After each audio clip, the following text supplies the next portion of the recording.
اللهم صل على سيدنا محمد يا رب صل وسلم دائما ابدا على حبيبي. بقرعید آنے والی ہے 2024 کی. قربانی سے متعلق چند باتیں آپ کے سامنے پیش کرنی ہے. اللہ تعالیٰ صحیح طرح سے کہنے، سننے، سمجھنے اور عمل کی توفیق عطا فرمائے. میرا گلا ہی پتہ نہیں کیا ہو گیا ہے، رمضان کے بعد سے بیٹھا ہوا ہی ہے مسلسل. میری جو اوریجنل آواز ہے بہت اچھی ہے، لیکن بہت عرصہ ہو گیا میں نے خود نہیں سنی، مسلسل گلا بیٹھا رہتا ہے. 2-3 مہینے آرام ملے گا گلے کو تو پھر اس قابل ہوگا کہ وہ کچھ آواز سیٹ ہو جائے. دیکھو بھائی،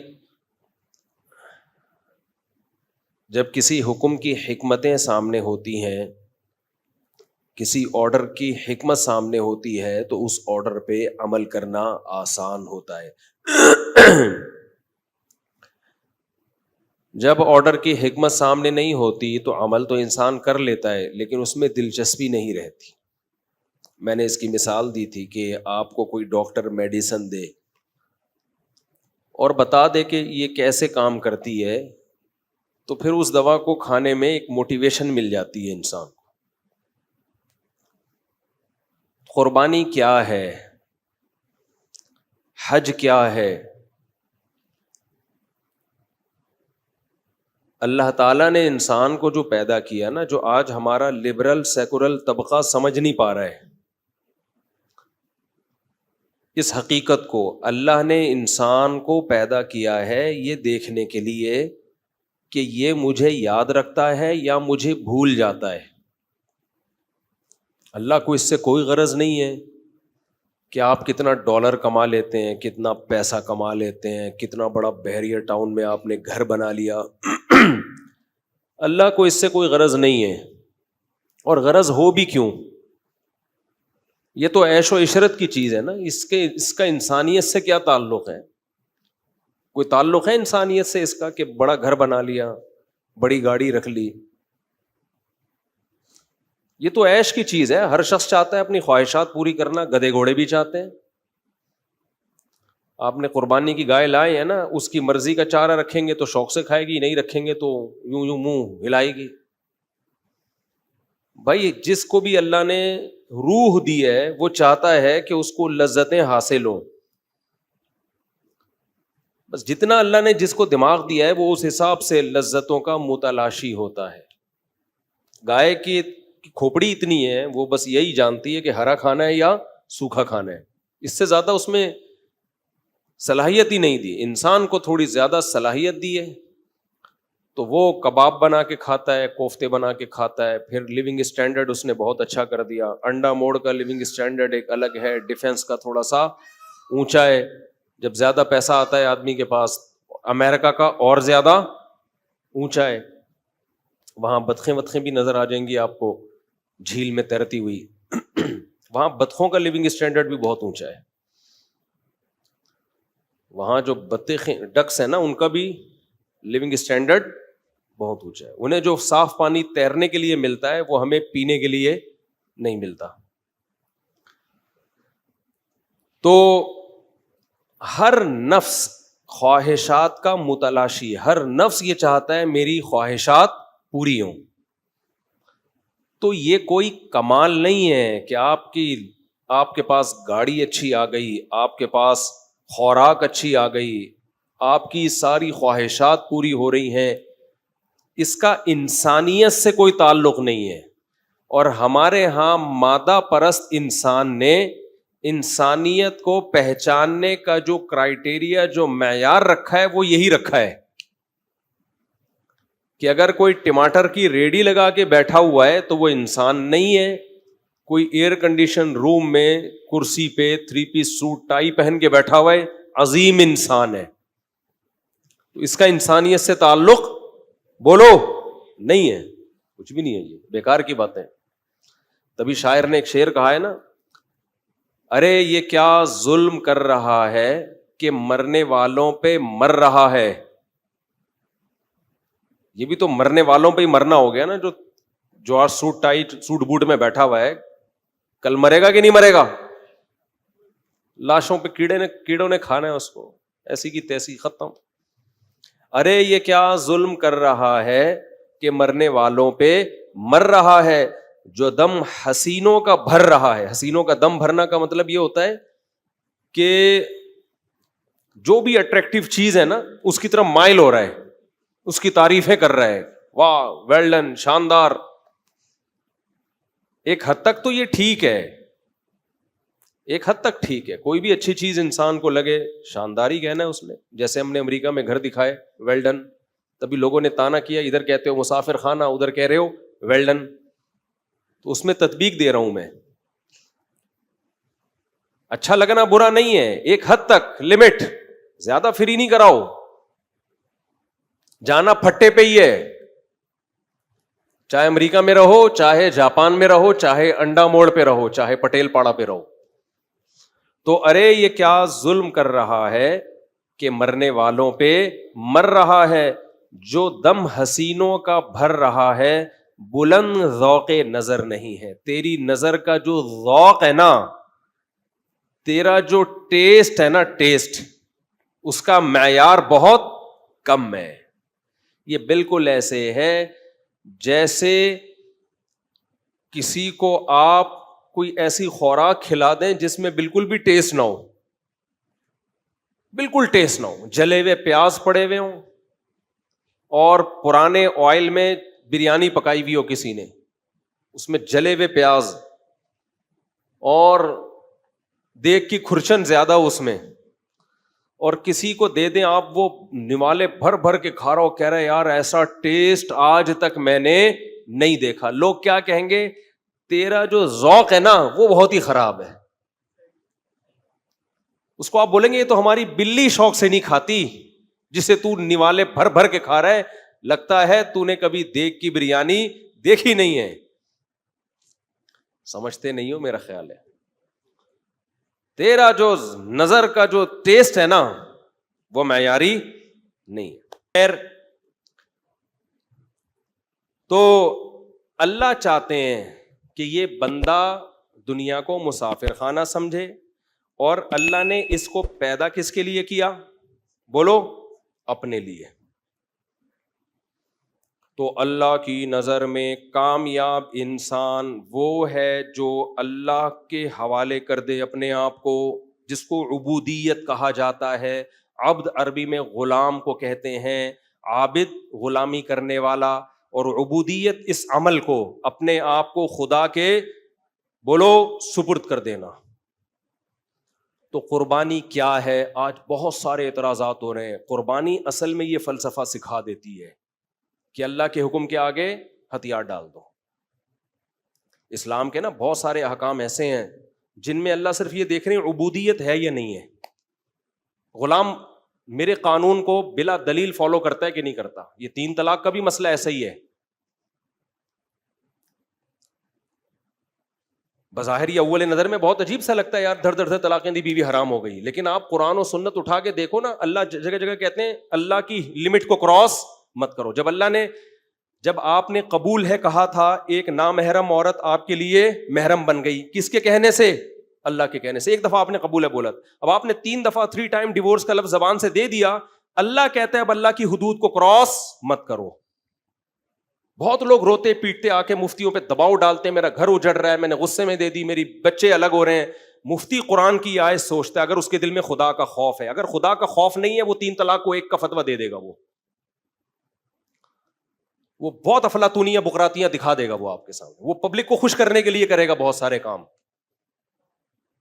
خدا کا خوف ہے نا، چاہے اہل حدیث ہی کیوں نہ ہو، اور اس نے دلائل نیوٹرل ہو کے پڑھے ہوں، وہ کبھی بھی 3 طلاق کو 1 نہیں کہے گا.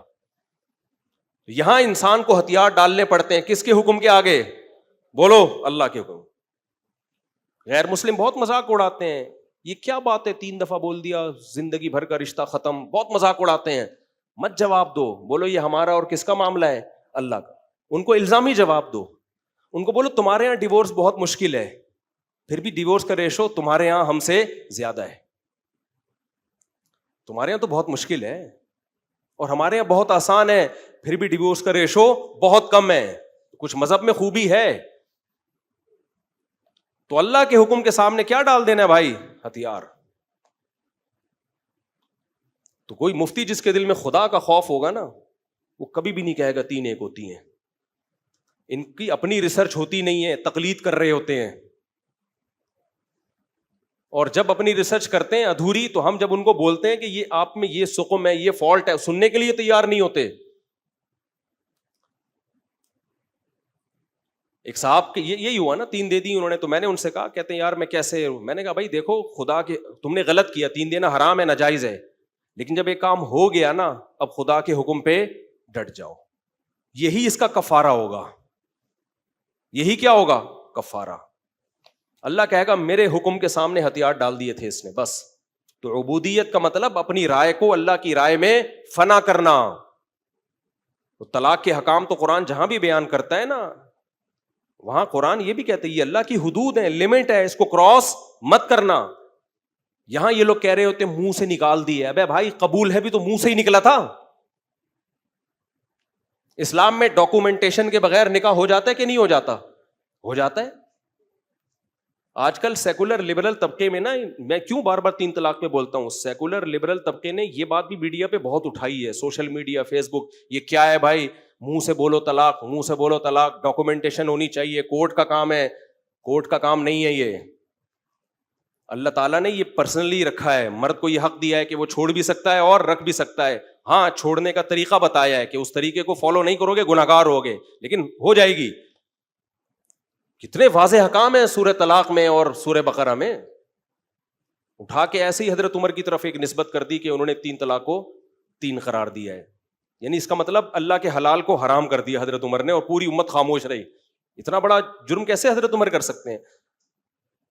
تو آج کل سیکولر لبرل طبقہ یہ طلاق ثلاث کا نا 3 ٹائم ڈیورس کا مسئلہ بہت اچھال رہے ہیں. یورپ امریکہ میں بہت اچھلا ہوا ہے یہ، اور وہ بڑے بڑے نئے نئے فالتو قسم کے اسکالر آ رہے ہیں، ایکچولی کر کے، ایکچولی دیکھیں اس پہ اجماع نہیں ہے، ایکچولی دیکھیں. بھائی قرآن و حدیث سے بات کرو بیٹھ کے سیدھے سے. وہ دیکھیں فلاں مفتی نے بھی لکھا. بھائی سارے مفتی بھی لکھ دیں بیٹھ کے.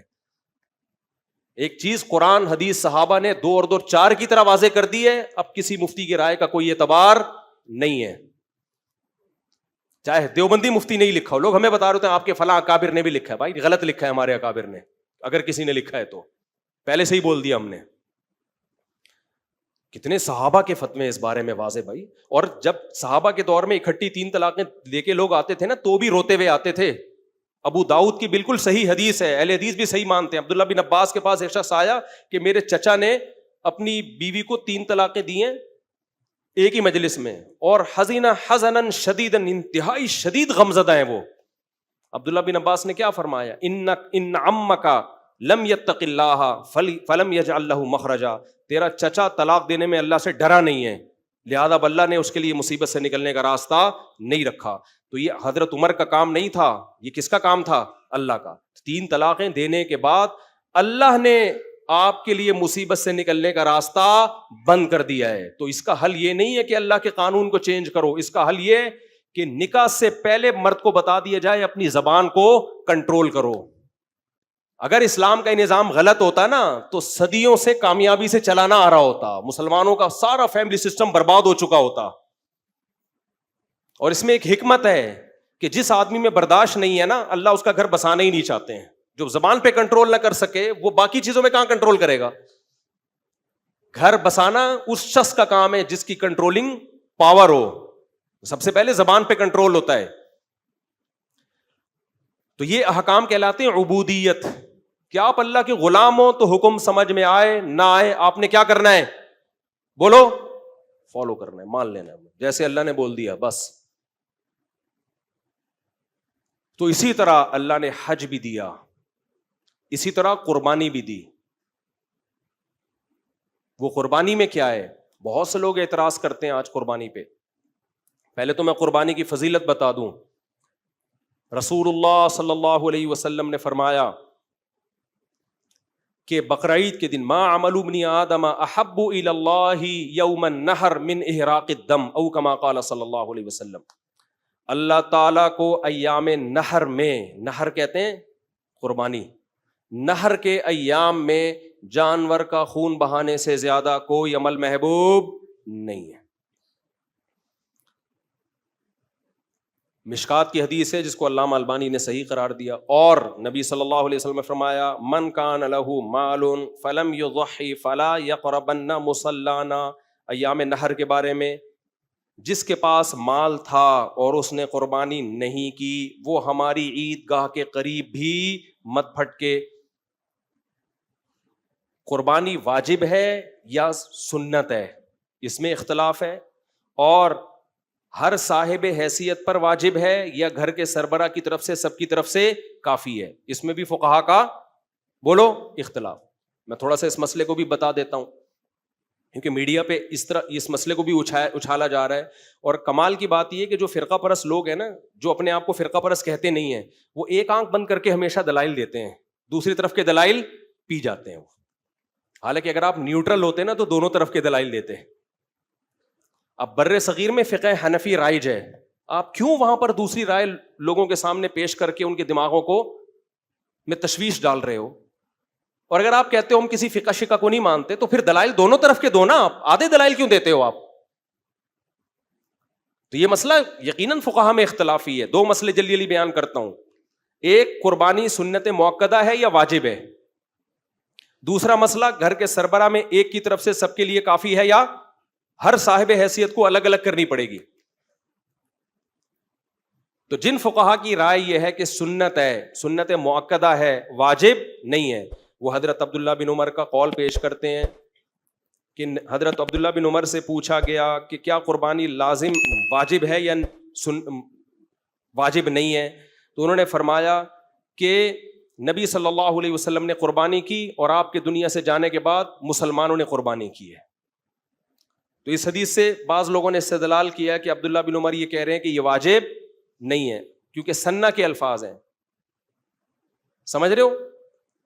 تو اس کا جواب خوب سمجھ لیں، صحابہ کے دور میں سنت کا لفظ اصطلاحی سنت مراد نہیں ہوتی تھی، اس سے یہ جو ٹرمز ہے نا سنت واجب یہ تو بعد کی ایجاد ہیں۔ صحابہ کے دور میں سنت کا مطلب تھا طریقہ، وہ واجب بھی ہو سکتا ہے اور مستحب کو بھی کہا جا سکتا ہے وہ۔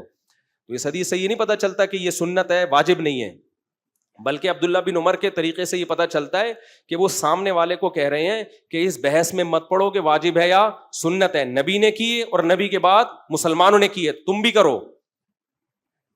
سمجھتے ہو کہ نہیں سمجھتے؟ ان اصطلاحات میں پڑھنے کی ضرورت نہیں ہے، یہ کام نبی نے کیا، ہمیشہ کیا ہے، جب سے قربانی لازم ہوئی ہے نا ہمیشہ کیا آپ نے۔ دوسری بات، بعض حضرات یہ بھی دلیل دیتے ہیں، صحابی رسول فرماتے ہیں کہ ہم نبی صلی اللہ علیہ وسلم کے دور میں گھر کا سربراہ ایک قربانی کرتا تھا جو سب کی طرف سے کافی ہو جاتی تھی۔ اس کا جواب یہ ہے کہ عام طور پر گھر کا سربراہ ہی صاحب حیثیت ہوتا ہے، اس زمانے میں خواتین میں جاب کا رجحان نہیں تھا کہ وہ بھی صاحب نصاب ہوں۔ تو نارملی ایسا ہی ہوتا ہے کہ گھر میں ایک شخص پیسہ کماتا ہے، اسی پر واجب ہے، تو وہ ایک قربانی اپنی طرف سے کر لے اور گوشت سارے گھر میں، سارے گھر کا مطلب یہ ہے کہ وہ صرف سربراہ کر لے گا تو سب کی طرف سے ہو جائے گی۔ تو ہم بھی کہتے ہیں اگر سربراہ ہی مالدار ہے تو وہ کر لے، لیکن آج کل کیا ہو رہا ہے کہ خواتین کے پاس بہت زیادہ گولڈ ہوتا ہے، بعض دفعہ آپ کے بچے کی بھی اچھی خاصی ارننگ ہے، تو ہم یہ کہتے ہیں کہ دوسری حدیث کے پیش نظر پتہ چلتا ہے کہ جو بھی صاحب مال ہے تو اس پر الگ سے قربانی واجب ہے۔ اور ویسے بھی قیاس کا تقاضا کیا ہے کہ ایک عبادت کبھی دوسرے کی طرف سے کافی نہیں ہوتی۔ میں آگے امام حنیفہ کے بھی دلائل دیتا ہوں آپ کو جلدی جلدی۔ تیسری دلیل یہ دی جاتی ہے کہ حضرت ابو بکر اور عمر رضی اللہ تعالیٰ عنہ قربانی نہیں کرتے تھے، کراہۃ ان یقتدی بہما، اس خوف سے کہ لوگ ان کو فالو کرنا نہ شروع کر دیں۔ یہ حدیث ہے، صحیح حدیث ہے۔ تو بعض علماء اس کا مطلب بتاتے ہیں دیکھو اگر واجب ہوتی تو ابو بکر عمر تو کرتے نا، وہ نہیں کر رہے تاکہ لوگ اس کو لازم نہ سمجھیں۔ اس کا جواب یہ ہے کہ حضرت ابو بکر اور حضرت عمر صاحب مال نہیں تھے، ان کے تو پیون زدہ کپڑے ہوتے تھے، وہ اگر قربانی کرتے تو لوگ یہ سمجھتے ان کے عمل کو دیکھ کر کہ غریب پر بھی قربانی واجب ہے، حالانکہ غریب پہ قربانی کسی کے نزدیک بھی واجب نہیں ہے۔ ورنہ یہ کیسے ممکن ہے کہ ایک کام نبی صلی اللہ علیہ وسلم نے ہمیشہ کیا ہو مدینہ آنے کے بعد، اور اتنی تاکید بیان کی ہو اور ابو بکر عمر یہ کہہ کے چھوڑ دیں کہ لوگ کرنا نہ شروع کر دیں کہیں. سمجھ میں نہیں آ رہی میرا خیال ہے بات. وہ تو کریں گے کہ نبی نے کیا تو ہم بھی کریں. وہ جو چھوڑا ہے نا انہوں نے یہ کہ لوگ ایسا نہ ہو کہ غریب پہ بھی قربانی کو واجب سمجھیں. اس میں حرج ہے, ایک آدمی کے پاس پیسہ ہے نہیں اور آپ اس کو مکلف بنا رہے ہیں کہ وہ قربانی کرے. باقی امام حنیفہ کے دلائل اس بارے میں بہت مضبوط ہیں. نمبر 1, یہ جو میں نے آیت پڑھی, انا اعطیناک الکوثر فصل لربک وانحر, اے نبی آپ نماز بھی قائم کیجئے, وانحر اور قربانی بھی کیجئے. تو یہ بقرعید ہی کی تو قربانی مراد ہے, کیونکہ ان دنوں کے علاوہ اسلام میں قربانی مشروع نہیں ہے. تو یہی قربانی ہے. امام صاحب دلائل میں سب سے پہلے کس کو رکھتے ہیں؟ قرآن کو. امام ابو حنیفہ کی عادت ہے سب سے سپیریئر کس کو رکھتے ہیں؟ وہ قرآن کو. تو اس سے پھر یہ اس حکم پر عمل کب کریں ہم؟ ونحر کے حکم پر. نمبر 2, یہ جو حدیث میں نے ابھی پڑھی ہے جس کو علامہ البانی رحمہ اللہ نے صحیح کہا ہے, من کان لہ مال فلم یضحی فلا یقربن مصلانا, جس کے پاس مال ہو اور وہ قربانی نہ کرے وہ ہماری عیدگاہ کے قریب بھی نہ پھٹکے. تو اس سے پتہ چلتا ہے جو بھی صاحب مال ہے, اس میں مرد اور عورت کا فرق نہیں رکھا, گھر کے سربراہ اور ماتحتوں کا فرق نہیں ہے. ٹھیک ہے, دوسری طرف بھی دلائل ہیں لیکن یہ بھی تو ہے نا. یہ آج کل کے اسکالر یہ کیا کہ ایک آنکھ بند کر کے دلائل پیش کر رہے ہوتے ہیں, دوسرے کو پی رہے ہوتے ہیں. تو جس ملک میں جو فقہ رائج ہے, جس کی طبیعت میں فساد نہیں ہوگا نا, وہ اسی فقہ کے حساب سے مسئلے بتائے گا. جس کی طبیعت میں 1.5 اینٹ کی الگ مسجد ہے وہ لوگوں کو کنفیوژن میں ڈالے گا. کتنے لوگوں کے فون آ رہے ہیں, فلاں کہہ رہے ہیں لازم نہیں ہے, فلاں کہہ رہے ہیں ایک سب کی طرف سے کافی ہے, فلاں یہ کہہ رہے ہیں. بھائی ہمارے ایک دوست ہیں اہل حدیث, وہ اس طرح کی کمپین چلا رہے ہیں, اچھے سمجھدار ہیں. میں نے ان کو میسج بھیجا, میں نے کہا جب آپ کو پتہ ہے یہاں سب فقہ حنفی کو فالو کرتے ہیں اور اس میں بھی دلائل ہیں, تو آپ کیوں لوگوں کو ایک 1.5 اینٹ کی الگ تبلیغ کر رہے ہو بیٹھ کے؟ کیوں کنفیوژن میں ڈال رہے ہو بھائی لوگوں کو؟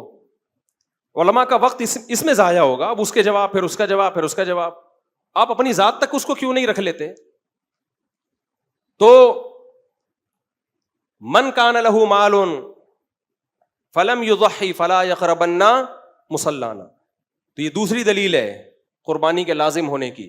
تیسری دلیل, نبی صلی اللہ علیہ وسلم سے جب صحابہ نے پوچھا کہ یہ قربانی کیا ہے, تو نبی نے کیا فرمایا؟ سنت ابیکم ابراہیم, تمہارے باپ ابراہیم کی سنت. سنت سے مراد طریقہ. تو بتاؤ ہم یہ کام کس کی سنت کو فالو کرنے کے لیے کر رہے ہیں؟ ابراہیم. تو ابراہیم علیہ السلام پر اپنے بیٹے کو ذبح کرنا سنت تھا یا واجب تھا؟ بولو نا. واجب تھا, لازمی حکم تھا. نہیں آئی بات. تو ان کی سنت میں جب ہم قربانی کریں گے تو لازمی طور پہ ہی کریں گے, آپشنل بولتے کیوں نہیں کریں گے. ہذا من المواہب, یہ علماء سمجھتے ہیں اس کا مطلب کیا ہے. ہذا من یہ جو پوائنٹ ہے نا, یہ من المواہب ہے. یہ آپ کی سمجھ میں نہیں آئے گا, علماء کو پتہ کیا کہہ رہا ہوں میں. تو ابراہیم علیہ السلام کا طریقہ بتایا ہے, تو ابراہیم علیہ السلام کے لیے آپشنل نہیں تھا. یا ابت افعل ما تؤمر, بچے نے کہا اے ابا اللہ کی طرف سے آپ کو جو آرڈر ہے آپ اس آرڈر پہ عمل کر لیں. اسماعیل علیہ السلام نے یہ نہیں کہا کہ یہ آپشنل ہے آپ کے لیے, بہتر ہے کہ آپ کر لیں, نہیں بھی کریں تو کوئی حرج نہیں ہے. یہ آپشنل نہیں تھا, ابراہیم علیہ السلام کے لیے کیا تھا؟ واجب تھا. تو اس کا آلٹرنیٹ میں جانور دیا گیا, تو وہ بھی وجوبی طور پر ابراہیم علیہ السلام نے ذبح کیا ہے, لازم تھا ابراہیم علیہ السلام پہ. تو ہم ابراہیم علیہ السلام کی سنت میں یہ کام کر رہے ہیں, تو سنت میں اصل یہی ہے کہ اسی طور پر آپ نے اس کو فالو کرنا ہے. تو ہمارے لیے بھی کیا ہے, یہ واجب ہے. آپ امام ابو حنیفہ کو ہلکا مت سمجھو. امام ابو حنیفہ کے دلائل کی جب ڈیپتھ میں جاتا ہے نا انسان, تو پتہ چلتا ہے کہ امام صاحب نے قرآن و حدیث پہ بہت ریسرچ کی ہے, ہر طرح کے دلائل اکٹھا کرنے کے بعد وہ فتویٰ دیتے تھے. ہم یہ نہیں کہہ رہے کہ وہ معصوم ہے, ان سے کوئی غلطی نہیں ہو سکتی. آج کل کے اسکالر سے غلطی کا امکان زیادہ ہے, ان لوگوں سے غلطی کا امکان کم ہے. پھر بھی مسئلہ اختلافی ہے, لیکن جب اختلافی ہے تو اختلافی تو سمجھو نا اس کو. آپ ایک طرف کے دلائل کیوں بیان کرتے ہو, دونوں طرف کے کیوں بیان نہیں کرتے آپ؟ تو نبی نے کیا فرمایا؟ تمہارے باپ ابراہیم کی بولو سنت ہے. ایک اور دلیل, ایک صحابی نے عید کی نماز سے پہلے جانور ذبح کر لیا, تو آپ صلی اللہ علیہ وسلم نے کیا فرمایا کہ ان کو اضافی پیکج دیا گیا کہ تمہارے لیے تو ہو گئی، لیکن آج کے بعد کسی کے لیے عید کی نماز سے پہلے ذبح کر دیا تو وہ گوشت، وہ لحم الاضحیہ نہیں ہے، وہ قربانی کا گوشت نہیں ہے، وہ ایسے ہی جانور کا گوشت ہے۔ تو یہ جو آپ صلی اللہ علیہ وسلم نصاب بتا رہے ہیں کہ عید کی نماز سے پہلے نہیں ہوگا اگر کر دی، تو یہ بھی وجوب کی طرف اشارہ ہے، کیونکہ اس طرح کی قیودات عام طور پر اس حکم میں لگتی ہیں جو واجب ہوتا ہے، ورنہ آپشنل ہوتا تو آپ کہہ رہے کوئی بات نہیں، تم نے اگر عید سے پہلے کر دیا ہے تو کوئی لازم تو ہے نہیں، اللہ قبول کرنے والا ہے، عید کے بعد کرنا ہو تو کر لینا، نہیں کرنا ہو تو نہیں کرنا۔ لیکن آپ نے کیا فرمایا؟ اصولی طور پر تم پہ دوسرا جانور لازم تھا، یعنی مطلب حدیث کا یہی ہوگا، لیکن تمہارے لیے اللہ نے اجازت دے دی ہے۔ سمجھتے ہو کہ نہیں سمجھتے؟ تو یہ تمام دلائل اس کی طرف اشارہ کرتے ہیں کہ قربانی ایک لازمی حکم ہے، کیونکہ ابراہیم علیہ السلام کی سنت کو ہم نے، پھر بھی اختلافی مسئلہ ہے میں مانتا ہوں، لیکن ایک فقہ کو فالو کرو میرے بھائی پراپر طریقے سے۔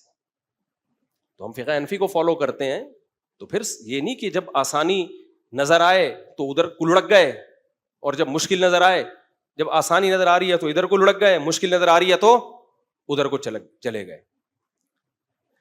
یہ تو عبودیت کے خلاف ہے، اس کو کہتے ہیں ربقہ تکلیف، یعنی جو مکلف ہونا ہے نا، آپ نے وہ قلادہ ہی اپنے گلے سے اتار کے پھینک دیا۔ تو نبی صلی اللہ علیہ وسلم نے کیا فرمایا؟ آپ صلی اللہ علیہ وسلم نے فرمایا کہ اللہ تعالیٰ کو بقرعید کے دنوں میں جانور کا خون بہانے سے زیادہ کوئی عمل محبوب نہیں ہے۔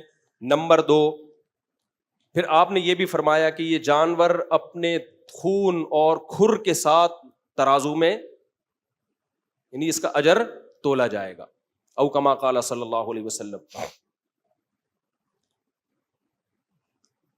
فطیبوا بہا نفسکم، فرمایا خوش دلی سے کیا کرو قربانی۔ یہاں پر جو ہمارا ایک لبرل سیکولر طبقہ ہے نا، وہ ایک بہت آواز اٹھاتا ہے، اتنے پیسے کسی غریب کو دے دیے جاتے، ایک ہی دن میں کروڑوں اربوں کے مالیت کے جانور آپ کاٹ دیتے ہو، کتنا گوشت اس میں ضائع ہو جاتا ہے، جانوروں پہ ظلم ہے، یہ سب باتیں بہت کی جاتی ہیں۔ ان کے 2 جواب ہیں، ایک کہتے ہیں الزامی، الزامی کا مطلب ہوتا ہے کہ یہ دلیل جب آپ کے اگینسٹ جاتی ہے تو پھر آپ اس کو نہیں مانتے، اور ایک ہے تحقیقی، سمجھتے ہو؟ دیکھو تحقیقی جواب اس کا یہ ہے کہ صحابہ نے بھی نبی سے پوچھا تھا کہ یا رسول اللہ یہ قربانی کیا ہے؟ آپ نے فرمایا سنت ابیکم ابراہیم، تمہارے باپ ابراہیم کی سنت۔ ابراہیم علیہ السلام سے جب اللہ نے کہا تھا کہ بیٹے کو ذبح کرو، کوئی لاجک بنتی تھی اس کی؟ ہے بھائی، ابراہیم علیہ السلام اللہ سے کہہ دیتے اے اللہ 7 سال کا بچہ میرا معصوم، اور تو نے میری قربانیوں کے صلے میں دیا تھا، اگر اس کو قربان کرانا تھا پہلی بات دیا کیوں؟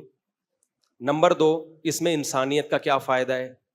نمبر 3، اتنے پیسے میں کسی غریب کو دے دوں، کسی غریب کی بچی کی شادی کرا دوں، کیا خیال ہے بھائی؟ اس زمانے میں غریبوں کی بچی کی شادیاں پیسوں سے نہیں ہوتی تھیں، جن علاقوں میں بھی 4 شادیوں کا رواج ہے نا، وہاں مردوں کی شادیوں پہ پیسہ خرچ ہوتا ہے، غریبوں کی بچیوں کی شادیوں پہ کبھی بھی پیسہ خرچ نہیں ہوتا۔ لیکن خیر میں ایک مثال کے طور پہ کہہ رہا ہوں، کیونکہ یہ جملہ بہت بولا جاتا ہے کہ اتنے پیسوں سے اے اللہ میں کسی غریب کی بچی کی بولو شادی کرا دیتا ہوں۔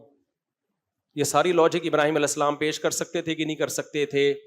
اے اللہ تو جو ہے اس کی ماں کو کیا میں بتاؤں گا کہ بچہ کہاں گیا جو میں مکہ میں چھوڑ کر گئی تھی، جس کی ایڑیوں سے زمزم کا چشمہ نکلا تھا؟ اے اللہ تو نے تو عورت پہ رحم کا حکم دیا ہے، وہ میری بیوی ہے، میرا خیال نہیں کرتا تو کم از کم اس کی ماں کا خیال کر لے۔ کتنی قربانیاں دے کے آئی تھی وہ یہاں پہ اس بچے کو لے کر تیری یاد میں، اگر تو نے اس کو ذبح ہی کروانا تھا تو یہ سب کچھ کرنے کی کیا ضرورت تھی؟ ہے بھائی؟ تو اتنی دلائل ابراہیم علیہ السلام دے سکتے تھے، ایک دلیل بھی اللہ کے سامنے نہیں دی۔ کیوں؟ یہ بتانے کے لیے کہ جب انسان کو آرڈر کرتا ہے اس سے دلیل پوچھی جا سکتی ہے۔ اللہ جب آرڈر کرتا ہے اگر اس سے بھی دلیل پوچھی جائے گی، اس کا مطلب اللہ میں اور انسانوں میں آپ کی نظر میں کوئی فرق نہیں ہے۔ پھر آگے اسماعیل علیہ السلام سے جب ابراہیم علیہ السلام نے کہا کہ میں نے خواب دیکھا ہے میں تجھے ذبح کر رہا ہوں، تو اسماعیل علیہ السلام نے بھی کوئی لاجک پیش نہیں کی. ابا آپ اللہ میاں سے دوبارہ خواب جب اس قسم کا آئے تو آپ پوچھئے گا، اے اللہ میں نے اپنے بیٹے سے یہ کہا تھا تو میرے بیٹے نے کہا میرا کیا قصور ہے بھائی، مجھے کیوں کاٹا جا رہا ہے، میں نے تو کسی پہ کبھی ظلم نہیں کیا، اور اگر ذبح ہی کروانا ہے تو باپ سے کیوں، کسی اجنبی سے کروا دیں. باپ کے لیے کتنا مشکل ہے بیٹے کے گلے پہ چھری پھیرنا. ایک دلیل بھی نہیں دی ابراہیم علیہ السلام. تو جو خدا کو خدا مانتا ہے، محمد صلی اللہ علیہ وسلم کو پیغمبر مانتا ہے، اس کے لیے قربانی کرنا، جانور کو حلال کرنے کے لیے کسی لاجک کی ضرورت بولو نہیں ہے. وہ لاجک پوچھے گا، اپنے قربانی کی اجر کو ضائع کرے گا. ابراہیم علیہ السلام اگر لاجک پوچھتے تو خلیل اللہ تھوڑی بنتے. شیطان نے لاجک پوچھی تھی جب آدم علیہ السلام کو اللہ نے کہا نا، شیطان کو کہا کہ آدم کو سجدہ کرو، تو شیطان سجدہ کرنا زیادہ مشکل کام ہے یا بیٹے کو ذبح کرنا زیادہ مشکل کام؟ ادھر ذبح کا آرڈر دیا جا رہا ہے معصوم بچے کو، وہاں لاجک نہیں پوچھی جا رہی، اور شیطان کو اس سے کم درجے کا حکم دیا جا رہا ہے کہ سجدہ کر لو. بہت آسان تھا وہ، اس میں لاجک پوچھ رہے کیوں، why, how is it possible for me to do this. یہ ممکن نہیں. پڑھا لکھا تھا نا، پی ایچ ڈی کی بھی تھی اس نے. آج کل کے جیسے لبرل لوگ ہیں نا، پروفیسر، بعض پروفیسر، سب نہیں، نیک بھی ہوتے ہیں اس میں، بڑے ماڈرن قسم کے ڈاروین کی تھیوری پیش کر رہے ہوتے ہیں یونیورسٹیوں میں جا کے. یہ نہیں دیکھتے کہ کھوپڑی میں آنے والا نظریہ یہ ہے نہیں. تم لوگوں نے ایسا کلمہ گورے کا پڑھ لیا ہے کہ جس لائن پہ اس نے لگا دیا تمہیں بول دیا تمہارے باپ دادا بندر تھے، تم نے مان لیا، تو بس دم ہلا رہے ہیں، اس کے پیچھے چلے جا رہے ہیں. کھوپڑی تو ہے نہیں. جس کی کھوپڑی ہوتی ہے وہ ہر ایک سے حکم کی لاجک پوچھتا ہے، مگر اللہ سے لاجک نہیں پوچھتا. اس کو پتا ہے کہ اللہ ویسے بھی تو موت دے سکتا ہے. اس کو کیا خیال ہے، اللہ مجھے کہہ رہے بچہ ذبح کرو، میں نے نہیں کیا تو ہو سکتا ہے صبح لاش ملے اس کی، مجھے کوئی بیماری مسلط ہو جائے. ہر وقت اللہ کے ہاتھ میں ہے کہ زندگی اور موت ہے نا، تو ویسے بھی تو کر سکتا ہے. آج نہیں کاٹا تو ہو سکتا ہے اللہ رات کو کوئی موت دے دے اس کو، ویسے ہی اٹھا لے. اللہ کہہ رہا ہے صدقہ کرو، آپ نہیں کر رہے، تو کیا اللہ کو یہ کے پاس یہ طاقت نہیں ہے کہ ویسے ہی آپ کا مال ضائع کر دے؟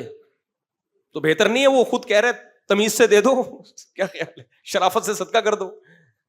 عقل مند آدمی اللہ کے حکم کے آگے ہتھیار ڈال دے گا. وہ کہے گا بھائی میرا اللہ سے زیادہ خیر خواہ کوئی ہو نہیں سکتا. ہو سکتا ہے اس کی موت لکھی بھی ہو، تو اللہ نے مجھے کہہ دیا کہ تو کاٹ دے تو ثواب پا جائے گا. تو ہم اللہ کو مانتے ہیں، اللہ کے رسول کو رسول مانتے ہیں، تو اس لیے ہمیں جب اللہ نے حکم دے دیا. غیر مسلم کہتے ہیں عیاشی ہوتی. میرے بھائی یہ جو ہم بیل لے کر آئے ہیں نا، ابھی ولاگ میں دیکھا ہوگا، 1,65,000 کا، 1,90,000 کا، یہ بقرعید کے بعد آدھی قیمت پہ مل رہا ہوگا. اگر ہم نے گوشت کھانے کے لیے یہ چیزیں خریدی ہوتی تو بقرعید کے دنوں میں اتنے ڈبل قیمتوں پہ نہ لے کر آتے. گلی میں دیکھو، محلے میں آ کے ہمارے مزہ، خدا کی قسم قراچی میں قربانی کا، کیسے لوگ فیملیوں کے ساتھ، گایوں کے ساتھ بیٹھے ہوئے پوری رات چائے پی رہے ہوتے ہیں، حقے کے دور چل رہے ہیں. کیا مزہ ہے یار. کبھی سوچ رہا ہوں یہ ولاگ بناؤں اپنی گلی کا. کتنے جانور آ گئے ہماری گلی میں جو کبھی یہاں ایک بکری بھی نظر نہیں آتی گلی میں. سارے بیٹھے ہوئی ہیں اور سب ماشاءاللہ گائیں بیٹھی ہوئی ہیں، اور لوگ اپنی فیملیوں کے ساتھ نا، بیوی بچوں کے ساتھ، ماں باپ کے ساتھ، پوری بہویں داماد کبھی جو اکٹھے ہوئے نہیں تھے زندگی میں، گائے کی لالچ میں سارے اکٹھے ہو جاتے ہیں، بیٹھے ہوئے ہوتے ہیں تمبو لگا کے. کراچی میں یہ ماحول چلتا ہے بقرعید کے دنوں میں. بڑا مزہ آتا ہے یہ دیکھ کے. مجھے تو بڑا اچھا لگتا ہے، لوگ بیٹھے ہوئے ہیں یار اپنی فیملیوں کے ساتھ. خواتین کو چاہیے ویسے پردہ کر کے بیٹھیں، تو فیملیوں کے ساتھ بیٹھے ہوئے ہیں اور چائے کے دورے چل رہے ہیں، گپ شپ لگا رہے ہیں. تو ٹھیک ہے یار، اللہ تعالیٰ کہہ رہے ہیں انجوائے کرو، کیا خیر ہے، تہوار ہے نا. لوگ امریکہ اور یورپ سے چھٹی لے کے آ جاتے ہیں انڈا موڑ. میرے دوست یو کے سے انڈا موڑ آئے ہوئے ہیں بقرعید میں، کہہ رہے ہیں یار وہ انجوائے یہاں ہوتا ہے بقرعید، وہاں نہیں ہوتی. تو اللہ نے حکم دیا کیا کرنا ہے بھائی، کاٹنا ہے. تو بس، تو شیطان کو اللہ نے کہا تھا آدم کو سجدہ کرو. شیطان نے کیا کہا؟ بہت آسان حکم تھا، ایک سجدہ کر کے اڑ جاتا، شیطان نہ بنتا وہ. اس نے کہا کیوں، وائی. جتنا ٹائم میں سجدہ میں لگاؤں گا، میں کسی غریب کی بچی کی شادی نہیں کرا دوں اس میں. کیا خیال ہے؟ کیا خیال؟ لیکن اس سجدے کے انکار کی ایسی نحوست ہوئی ہے کہ اب شیطان کا کام غریبوں کی بچیوں کی شادیاں کرانا نہیں ہے، جن کی ہو چکی ہیں ان میں طلاقیں ڈلوانا ہے.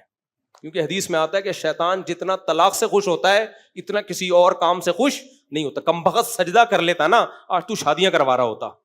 تو یہ جو سیکولر لبرل طبقہ کہتا ہے نا کہ قربانی کرنے سے بہتر ہے غریب کی شادی کرا دو، بچیوں کی جہیز دلوا دو، یہ زبان سے تو یہ کہہ رہا ہوتا ہے، لیکن جو قربانی کے منکر ہیں ایسے لبرل سیکولر لوگ شادیاں کم کرواتے ہیں، طلاقیں زیادہ ڈلواتے ہیں، کیونکہ یہ لڑکیوں کو آزاد بناتے ہیں. جاب کرو، ایکچولی تمہارا بھی حق ہے شوہر کی آنکھوں میں آنکھیں ڈال کے بات کرنا، ساس ہوتی کیا ہے، اس کی کیا خدمت، گھرداری کیا ہوتی ہے، ترقی کرو. انگریز چاند پہ پہنچ گیا اور تم کچن سے باہر نہیں نکلتی. اس طرح کی باتیں کر کے باغی بناتے ہیں اور گھروں میں کیا دلواتے ہیں؟ طلاقیں. پھر یہ نہیں کہ طلاق یافتہ کو راکٹ میں بٹھا کے چاند پہ پہنچا دیں، چاند پہ اس نے پھر بھی نہیں پہنچنا، پھر بھی توے پہ ہی بیٹھی ہوتی ہے بیچاری سارا دن. نہیں آ رہی میرا خیال ہے بات سمجھ میں؟ کیسا جوڑا ہے نا میں نے لوگوں کو شیطان کے ساتھ. شیطان بھی حیران ہو رہا ہوگا یار، ایسی ایکسپلینیشن میری آج تک کسی نے کی نہیں. اتنا اچھا شیطان کو اور شیطانی قوتوں کو ایکسپلین تو خود شیطان نے بھی نہیں کیا ہوگا. تو ہم شیطان کے اگینسٹ ہیں، اس لیے ہم اتنا اچھا ایکسپلین کر رہے ہیں اس کو. تو اس لیے میرے بھائی بس بات کو میں سمیٹ کے ختم کر رہا ہوں، وقت پورا ہو گیا ہے. تو اللہ میاں نے ہمیں حکم دیا کیا کرنا ہے بھائی؟ جانور کاٹنا ہے. تو اب ہمارے لیے تو لاجک گئی تیل لینے. کہاں گئی؟ تیل لینے. ہاں غیر مسلم جو اعتراضات کرتے ہیں ان کو دو جواب دو. ایک تو یہ کہ بھائی تم اللہ کو مانو گے تو باقی چیزیں تمہاری سمجھ میں آئیں گی، جب تم مانتے ہی نہیں ہو تو پھر کیا تمہیں سمجھائیں ہم. جو اللہ کو مانے گا تو پھر اللہ کی بھی مانے گا، جب تم اللہ ہی کو نہیں مان رہے پھر تمہیں کیا سمجھائیں ہم. باقی یہ جانوروں پہ ظلم نہیں ہے، اس لیے ظلم نہیں ہے کہ اگر یہ جانور نہ کٹتے تو پھر اتنے پیدا بھی نہ ہوتے. یہ ایسا ہی ہے جیسے کوئی کہ فارمی مرغیوں پہ روزانہ ظلم ہوتا ہے، روزانہ لاکھوں کٹتی ہیں. او بھائی اگر یہ نہ کٹتی تو ان کی بریڈنگ ہوتی اتنی پیدا ہوتی. اگر گورنمنٹ پابندی لگا دے فارمی مرغی کے کٹنے پر تو سب سے پہلا پتہ ہے کیا نقصان ہوگا؟ فارمی مرغی تو کٹنے کے ظلم سے بچ جائے گی، لیکن فارمی مرغی کو لوگ کھلانا پلانا چھوڑ دیں گے. مرغی والے سب سے پہلے بولیں گے تجھے کس بیس پہ کھلاؤں میں، جب تو میرے کسی کام کی ہے نہیں، میں تجھے کاٹ کے نہ کھا سکتا ہوں نہ کھلا سکتا ہوں. تو وہ دانا پانی بند کرے گا، وہ بولے گا اس مہنگائی کے دور میں 2 بچے ہی اچھے، تو 8 مرغیاں کیسے اچھی ہو گئیں جو کسی کام کی نہیں ہے. وہ کھلائے گا نہیں اس کو، اس سے وہ بھوکی مریں گی. جن علاقوں میں جانوروں کے ذبح کرنے پر پابندی ہے، آپ انڈیا میں جا کے دیکھو، یوٹیوب پہ دیکھو کیسے تڑپ تڑپ کے گائے مر رہی ہیں بھوک پیاس سے. کوئی رکھنے کے لیے ماں تو کہہ دیا انہوں نے گائے کو، ماں والے حقوق نہیں دیے. آپ انڈیا ہی کے چینلوں پہ جا کے دیکھو ذرا کیسے بڈھی جانور، بڈھی گائے سڑکوں پہ پڑی ہوئی ہیں، بیماریوں میں مر رہی ہیں، تڑپ تڑپ کے مرتی ہیں. کیونکہ انسان کے لیے اس جانور کو کھلانا آسان نہیں ہے، اور ان کو جنگلوں میں بھی نہیں چھوڑ سکتے آپ. یہ جنگلی جانور نہیں ہے، جنگلوں میں چھوڑو گے تو کوئی اور کھا جائے گا ان کو، اور وہ درندہ کھائے گا تکلیف دے کے. اس سے بہتر تھا آپ ذبح کر کے آرام سے کھا جاتے اس کو. تو اگر ان جانوروں کو ذبح کرنا چھوڑ دیا جائے تو یہ بھوکے مریں گے، انسان ان پہ انویسٹ نہیں کرے گا. اور انڈیا میں مرتے ہیں، آپ انہی کے چینلوں پہ جا کے دیکھو، بوڑھی بوڑھی گائے ہو جاتی ہیں، کوئی پوچھنے والا نہیں ہوتا. جس سوسائٹی میں آج کل جو لبرل سیکولر کی سوسائٹی، بوڑھی ماں کو لوگ نہیں پوچھ رہے جو سچی مچی کی ماں ہے. تو گائے جو آپ نے بنائی ہے اپنی ماں جس کو، اس کو کون پوچھے گا؟ وہاں جا کے جانوروں کے حالات تو دیکھو. پھر اس بڑھاپے میں اگر آپ کا مرنے سے پہلے کاٹ دو تو اب کیا وہ کسی کے کام کی نہیں ہے، اس کا گوشت کھانے کے قابل نہیں ہوتا. تو ان جانوروں کو جو اتنا پروٹوکول مل رہا ہے یہ اسی لیے کہ یہ اللہ کے نام پہ کٹتے ہیں. اگر کٹنا بند ہو جائیں تو یہ پروٹوکول ملنا بھی بند ہو جائے گا. تو نہ انسانوں کے کام آئیں گے نہ اپنے کام آئیں گے. یہ سمجھتے نہیں ہو بات کو، جب نہیں پڑھو گے رات کو تو نہیں سمجھو گے بات کو. یہ تو اللہ کا احسان ہے. اور پھر اس کائنات میں اصل مقصود انسان ہے، جانور نہیں. اگر جانور بھی مقصود ہوتا تو میک ڈونلڈ والوں سے ہم پوچھتے ہیں آپ کروڑوں مرغیاں کیوں کاٹ دیتے ہو، ان سے زندگی کا حق کیوں چھینتے ہو. ہم ایتھیسٹ سے پوچھتے ہیں، ملحدوں سے پوچھتے ہیں کہ کیوں کھاتے ہو گوشت تم، جتنا تمہیں زندہ رہنے کا حق ہے اتنا ہی انہیں. پھر گوشت کو بین الاقوامی سطح پہ پابندی ہونی چاہیے. جب وہ نہیں ہے, پوری دنیا میں جانوروں کا گوشت کاٹ کے کھایا جاتا ہے اپنا پیٹ بھرنے کے لیے, تو اگر خدا کے حکم پہ کاٹ دیا تو یہ کیسے ظلم ہو گیا میرے بھائی؟ اور وہ کاٹ کے بھی پھینکا نہیں جا رہا, کھایا بھی جا رہا ہے اور غریبوں کو کھلایا بھی جا رہا ہے. اور جو غریبوں کو اس سے کمانے کے جو سورس آف انکم, جو کمانے کے ذرائع بنتے ہیں, وہ تو بے تحاش ہیں. کتنا چارہ بکتا ہے, کتنا چارہ بکتا ہے, کسانوں کو فائدہ ہوتا ہے, چارے کے بزنس کرنے والوں کو فائدہ ہوتا ہے. پھر کتنے ہمارے ملک میں تو ویسی بے روزگاری, اگر قربانی پہ پابندی لگا دیں تو لاکھوں لوگ اور زیادہ بے روزگار ہو جائیں گے. تو جانور پہلے ہے یا انسان پہلے ہے؟ انسان پہلے ہے. کتنے لوگ جانوروں کو پالتے ہیں, اس میں جانوروں پر بھی احسان ہوتا ہے. اور پھر اس کے بعد کتنے لوگوں کو رزق ملتا ہے. یہ سوراب گوٹ کی جو منڈی لگتی ہے کراچی میں, لوگ کہتے ہیں ایشیا کی سب سے بڑی منڈی, مجھے تو لگتا ہے دنیا کی سب سے بڑی منڈی ہے, یہ ختم ہی نہیں ہوتی, آپ چلتے چلے جاؤ. تو کیا یہاں صرف جانور کھڑے ہوئے ہیں یا انسان بھی ہیں؟ یہ جانور جب خرید کے لوگ گھر لے کے جائیں گے تو آپ کا پیٹ بھی بھرے گا, گوشت کھانے کو ملے گا. جن غریبوں کو آپ ڈیوائڈ کرو گے ان کا پیٹ بھی بھرے گا, اور جنہوں نے جانور پال کے بیچا ہے وہ صرف اپنا پیٹ بھرنے کے نہیں بلکہ اپنے خاندان کے 100 افراد کا پورے سال پیٹ بھرنے کے قابل بنتے ہیں. وہ سمجھتے نہیں ہو بات کو. اور صرف مسلمانوں کو فائدہ نہیں ہوتا, غیر مسلموں کو دبا کے فائدہ ہوتا ہے. حج کے موقع پہ جو بھیڑ آتے ہیں کہاں سے آتے ہیں؟ آسٹریلیا سے. جتنا حاجی ذبح کرتا ہے فائدہ, بہت بڑا فائدہ اس سے آسٹریلیا اٹھاتا ہے, جو کس پہ خرچ کرتا ہے؟ اپنی پبلک پہ. تو پبلک مسلم تھوڑی ہے, وہ تو زیادہ تر غیر مسلم ہے. سمجھتا نہیں ہے بات کو. ایک وقت چونکہ پورا ہو گیا, بس ایک بات سنا کے بات ختم کرتا ہوں. آپ کو پتا ہے یہ جو اللہ نے جنگلوں میں جانور رکھے ہیں نا, ان کی نسل کنٹرول کرنے کے لیے درندے پیدا کیے ہیں جنگلوں میں. میں تنزانیہ میں تھا, وہاں مجھے شکار کا بڑا شوق ہے, ہر جگہ ہی ہے. تنزانیہ میں تو بہت ہرن ہے. تو انہوں نے کہا مفتی صاحب ایک فلاں موسم میں آپ آئیے گا, ہرن کا شکار الاؤ ہے, خوب کرو شکار.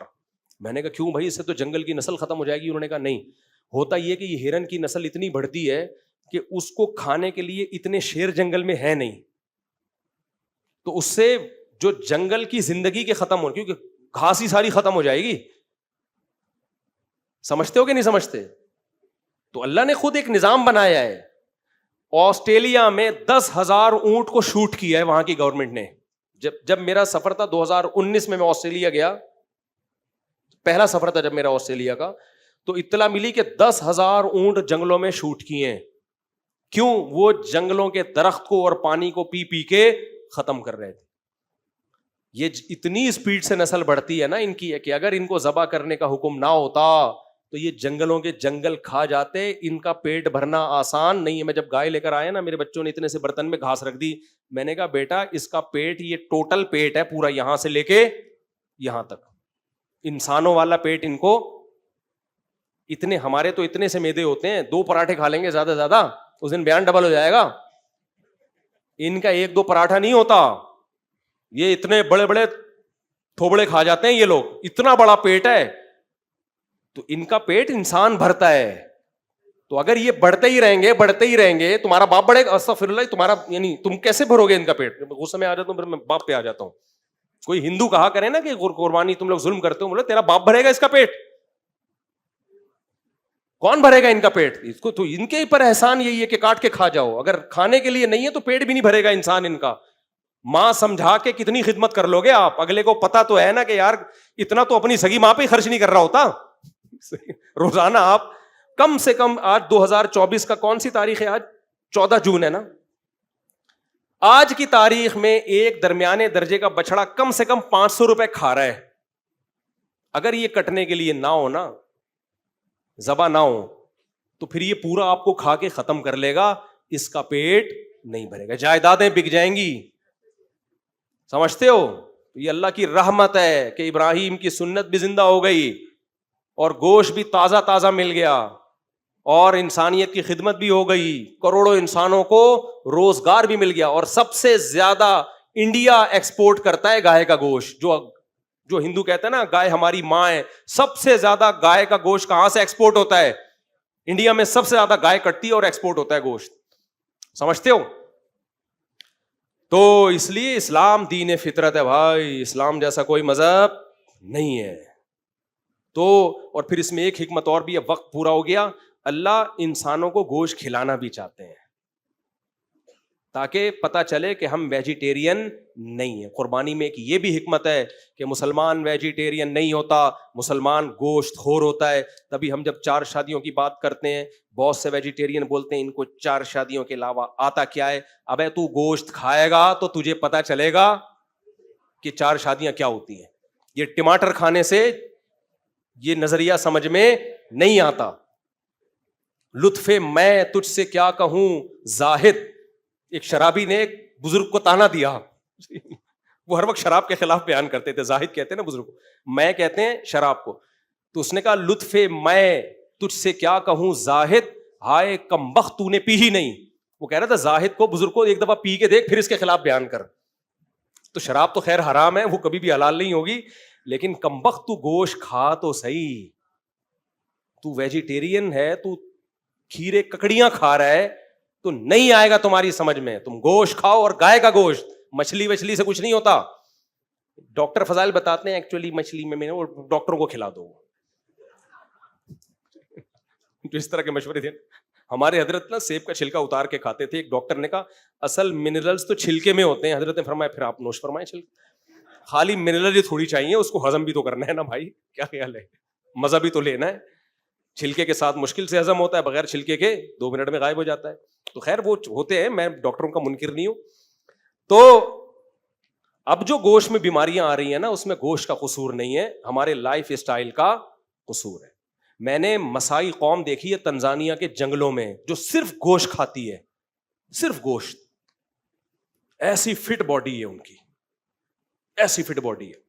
تو ہاں لائف اسٹائل بکری جیسا ہو اور خوراک گوشت جو شیروں کی ہے، پھر بیماریاں پیدا ہوتی ہیں.